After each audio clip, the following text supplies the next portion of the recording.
5 is the number to call.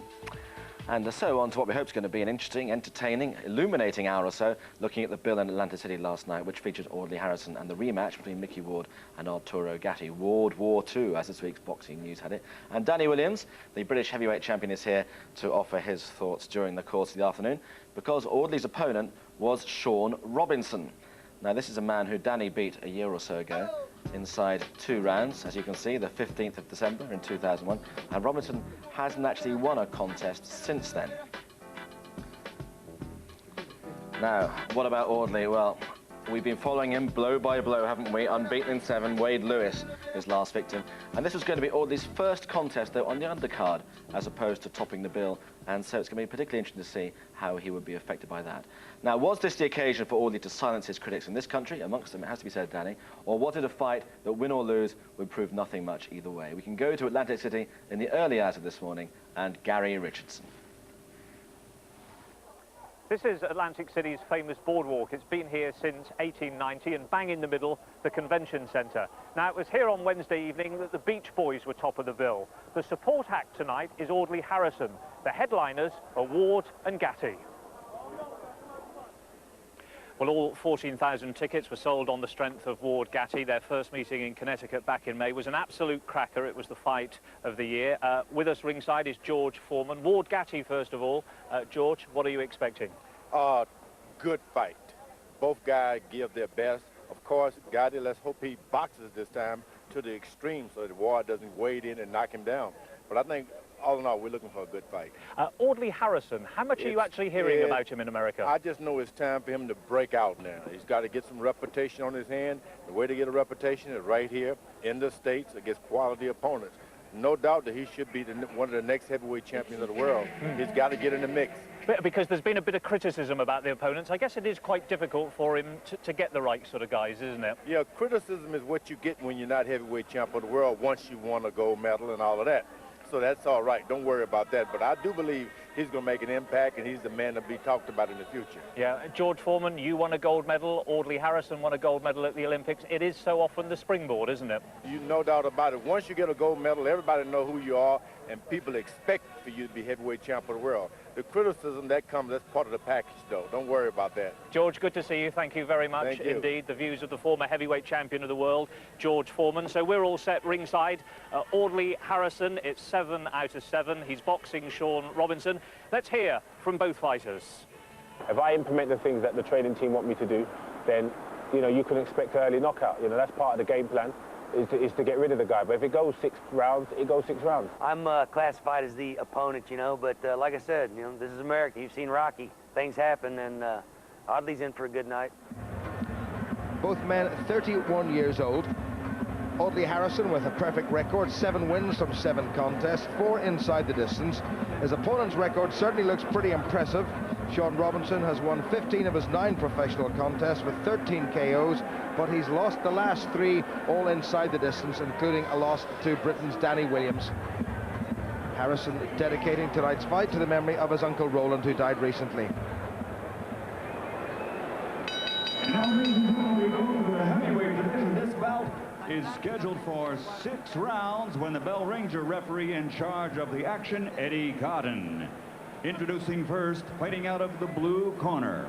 He comes to the ring wearing white trimmed with red and weighs in at 202 pounds. His professional record, 15 victories against 4 defeats, 13 of his 15 victories by KO. From Stratford, Missouri, here is Rockin' Shawn Robinson. And his opponent across the ring, fighting out of the red corner, wearing white, trimmed with red, and weighing in at 255 pounds. After capturing Olympic gold in the Sydney Games of the year 2000, he is now undefeated as a professional with a record of 7 bouts, 7 victories, 4 by KO. Ladies and gentlemen, from London, England, here is the A-Force, Audley Harrison.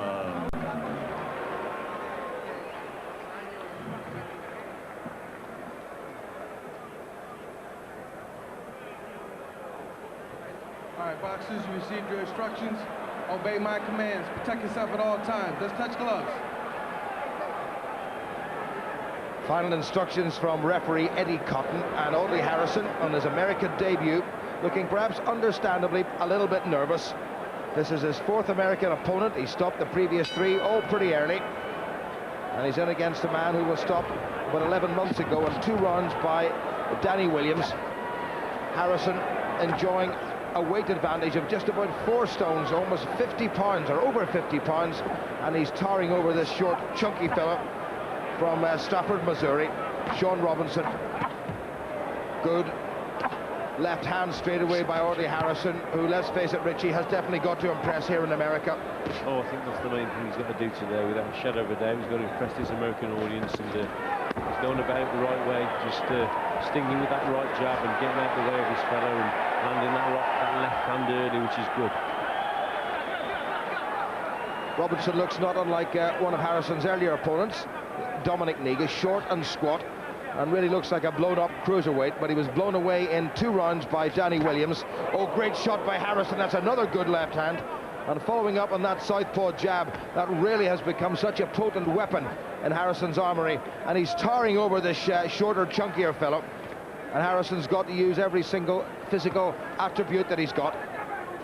Eddie Cotton just circling them, having a good look at them. Harrison looking very purposeful indeed. Not too far away with that left. Robinson trying to close him down.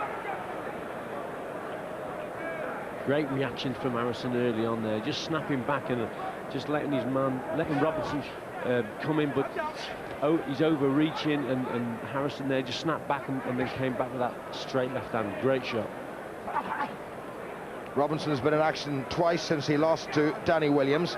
Got stopped twice in Denmark, one by the pretty useful Stefan Nilsson, and then just last month by a Swedish novice, Edo Colliander. Harrison is just going past the novice stage now. Oh, that's a good shot by Harrison. What a left hand by Harrison. Shortened the punch once again, and I'm not sure that Shawn Robinson is going to get up from this. Eddie Cotton's giving him the count. He is completely gone. He's called it off. He beat the count, but he hasn't been able to beat Harrison's big left hand. And what an impressive American debut for Audley Harrison. A man who Danny Williams put away in 2 rounds. Harrison has disposed of him in 1 round, and what an impressive finish by Harrison. And despite what is put in front of him, Harrison is putting them away, and that's what matters, Richie. Oh, without a doubt. Lovely shot there, well timed, short left hand. The guy's coming again, overreached, and it's just perfect timing from Harrison. And that was a cracking shot. It really was a peach of a punch on the button, and there was no getting up from it. A nice short night's work for Harrison, but nevertheless very, very impressive. Great finish by Harrison, was keeping his man away, and look at that slicing left hand, came right across, delivered perfectly, and that rather wicked looking right uppercut didn't matter, but that was a real gem.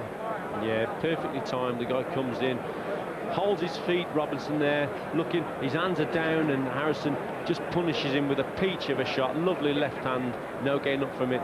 And that shows Harrison as well. They're showing his power, and the guy just was not getting up from that shot. Good finish. Little Colin McMillan, his manager, must be very, very pleased indeed. And this is win number 8 for Audley Harrison, and the 5th inside the distance. And we hope to see him back in Britain in the not too distant future, perhaps in the new year. But a nice smile from Harrison. And comes at 51 seconds of the very first round. Referee Eddie Cotton rules the winner by knockout victory. Still undefeated from London, England. His record now 8-0, 4-5 KOs. He is the 8th horse, Audley Harrison. Audley, well done. That was a cracking punch, wasn't it? Yeah, not bad. It's not bad. You know, like I said, you know, I've got a good left hand. And it's getting better all the time. As you can see, it's getting better all the time. And yeah, I'm very happy with that performance. And I'm just looking forward to roll on to the next one. Nobody's going to get up from that sort of whack, are they, either? I mean, you must have known when you threw it, crack. Yeah, you know, he sat on me for a little while, and when I landed the shot, he sat on me for a little while, and I just was wondering whether I was going to land the uppercut on him, but I thought he was still there, but then I saw that he collapsed. and I couldn't get another punch on him because obviously I knew he was a tough guy and he's renowned for getting up when he goes down. So I wanted to really finish him up, but that one punch was enough. Tell us what it was like going out there for you. 14,000 people, I guess the biggest crowd. So possibly the most nervous you felt before a fight? No nerves whatsoever. You know, this fight was dedicated to my uncle, my late Uncle Roland, and no nerves whatsoever. I walked out there as cool as a cat, and I think that's one of my good points and my strong points. Mentally, I think I'm as tough as they come. And, you know, whether I'm boxing in London, whether I'm boxing in Australia, whether I'm boxing in America, it's a boxing ring. And that's all that matters. An opponent, me and an opponent. And I don't really put no pressure on myself by thinking about it's my pro debut, American pro debut, I have to impress the fans. It's just important that I concentrate on the fundamentals and just get the job done. Now, as I said, it was a cracking punch, a good punch. When it only lasted a minute, what do you learn from that? Is it the whole American experience? What do you gain from a minute of boxing? Well, definitely, you know, you're going to training for 6 weeks. I've been in training for 6 weeks for this fight, been away from home for like 4.5 weeks, and I'm putting a lot of work for this camp, for this fight. Excuse me. And, you know, I'm going in against a guy who's trying to win, you know, a genuine, recognised tough guy who's trying to win. And you get a lot from that fight because you've got to implement a game plan. And, you know, in boxing, you don't get paid for overtime. And if it went 6 rounds, that'd be fine. If it went 6 rounds, I was in good shape. But the reason why it ended early is because I implemented the game plan, and it had a dramatic effect. So, you know, I take a lot of positives away from that performance tonight. I wasn't fazed by the occasion, and I was able to get the job done. How do you think it will have looked? I mean, it was a bit of a little and large show. There you were, 6 inches, 3.5 stone. I guess people would say, well, you have to beat those sort of chaps. How do you think it will have looked to the English public and the English press? Well, to the English public and the English press, all I've got to say is, you know, when you look at, you know, they say intellectuals, they study the past, not for the fun that they derive from studying it, but the lessons learned.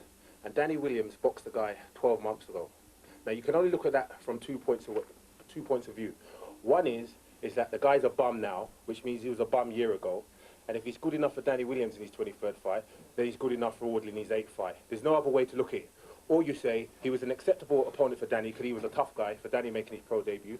Therefore, in his 23rd fight, therefore he's acceptable for Audley Harrison in his 7th fight. There's no other way intellectual people can look at it. The guy's 12 months ago boxed Danny Williams, and if he was a bum now, then he's a bum then. And what the hell are people letting, you know, somebody's ranked number 7 in the world, boxing a guy who's a bum, if he's a bum, in his 23rd fight. Danny says that he was out of the ring for a while and just had to take someone, but you don't hold with that argument. With common sense won't concur with that. The bottom line is, Danny's ranked number 7 in one of the sanctioning bodies, and if he can box him in his 23rd fight and nobody criticised him, I think there's some sort of witch hunt against me if in my 7th fight I'm being criticised for boxing bums, and when he boxed him, nothing was said. Yeah. I guess 1 or 2 people might write in the Monday morning papers, it was another con from Audley Harrison. Sure.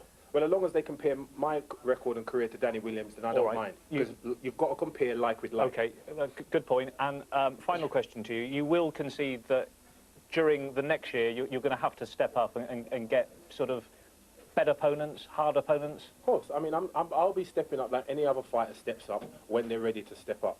And it's no different. And if people ain't happy with that, I don't give 2 hoots, you know, because I'm not doing anything wrong. I'm taking my time. Everyone can see I've got talent. I love all the people back home. I love all the people in Britain. All the people who are following me and who are behind me. I say respect you to the maximum. Just stay with me. Forget the people criticising me because it don't worry me.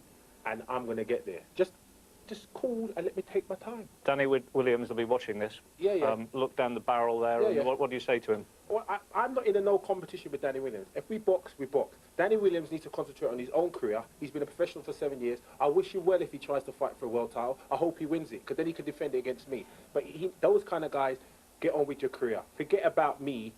Stop talking about me. I don't need the publicity. Concentrate on your own career. Well done. Thank you. Cheers. Well, the reason you're here is to talk about him, so we better get on with that straight away. How do you respond to that? Because he's thrown the gauntlet down.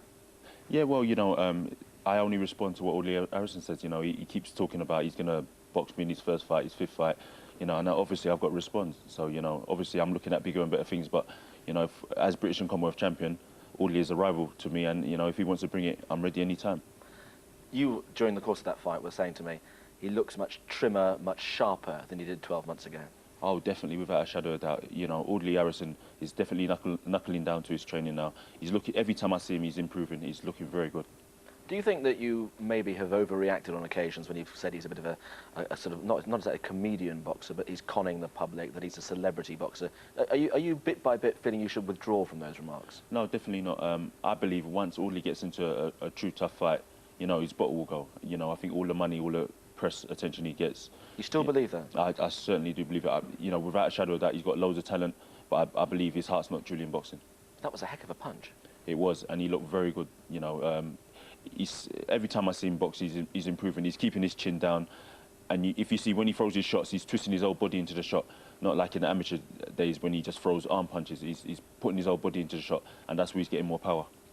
So when you see something like that, do you not see, as he keeps saying, continual improvement, bit by bit, and so 2, 3, 4 more fights down the line, we're talking about a serious contender here? Definitely, with his amateur credentials, you know, and with his rapid, you know, improvement, I definitely see a challenge somewhere down the road if I don't move on.